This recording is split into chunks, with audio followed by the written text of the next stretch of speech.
što će zadovoljiti Donalda Trumpa da prestane s ovim najglupljim američkim ratom ikada. We want to pick a president that's not going to be leading their country into a war. Ok, ali možda ne bi bilo loše da i Amerika bar jednom izabere takvog predsjednika. Ali ne, taman kad misliš da nakon Georgea Busha ne može gluplje, Amerika te iznenadi. They've been doing this for 47 years, killing people for 47 years. All of the people that died through the roadside bombs died and are right now walking around with no legs, no arms, a face that's been so badly damaged.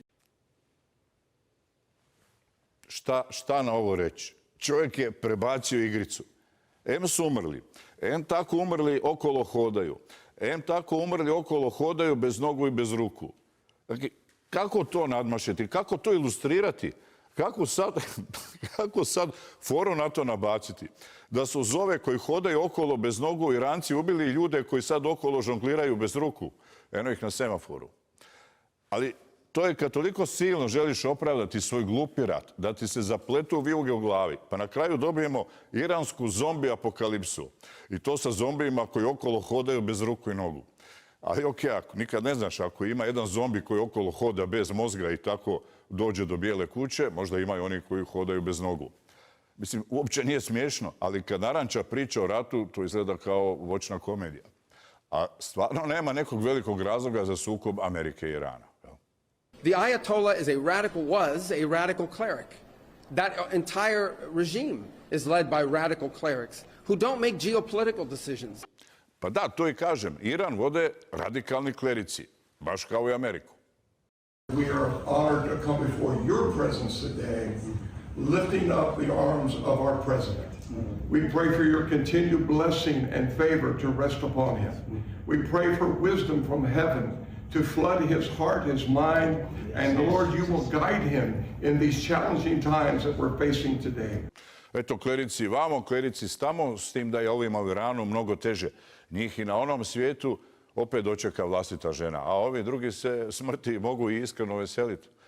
O klericima u Iranu i njihovim pogledom na rat uglavnom sve znamo. Ali pogledajte kako američku ekskurziju u Iranu vidi američka klerikinja, inače Trumpova duhovna savjetnica Paula White-Cain. Strike and strike and strike and strike and strike until you have victory. For every enemy that is aligned against you, let there be that we would strike the ground, for you will give us victory, God. Victory, victory, victory, victory, victory, victory, victory. For angels are being released right now. Angels are being dispatched right now. Hamanda aka ata raka teda baka sanda ata ambo osa kata rite eke banda ata rike didi asha. I Bijela kuća tako sad sve više sliči na zagrebačko kazalište Luda kuća. Nema kakvi luđaci se tamo ne motaju. Jer evo kako na svom službenom X profilu Bijela kuća vidi ovaj rat. Nema šta nisu udrobili u svoj propagandni video. I Braveheart, i Top Gun, i Breaking Bad, i Supermana, i Transformerse, pa Better Call Saul, pa Mortal Kombat, pa Tropic Thunder i za kraj Yu-Gi-Oh! Nadrealno. Strength and honor. Strength and honor. What will you do without freedom? Mavericks inbound.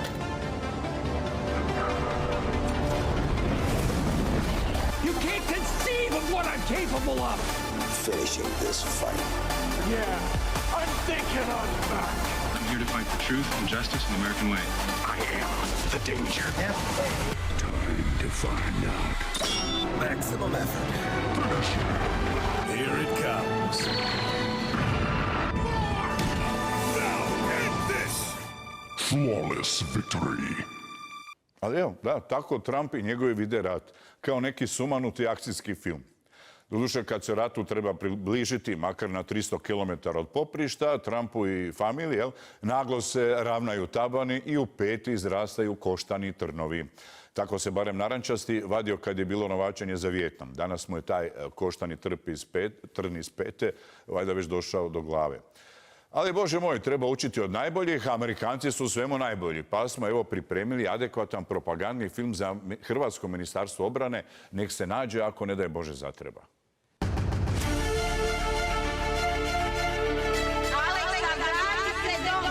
Perice, ljudi su svinje. Bez imalo milosti. Treba ih iskorijeniti. Jebaću ti majko! Spogon Slikovče.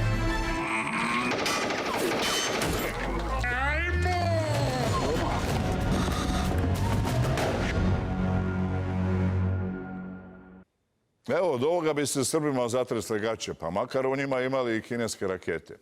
Ali valja primijetiti da se ne rajca cijeli svijet na vojsku u ratne igre kao Hrvati, Srbi i Amerikanci. Evo recimo na Tajlandu se novačenje u vojsku odlučuje lutrijom. Ročnik koji izvuče crvenu kartu mora 2 godine služiti vojsku. Onaj koji izvuče crnu kartu može 2 godine galebariti na plaži.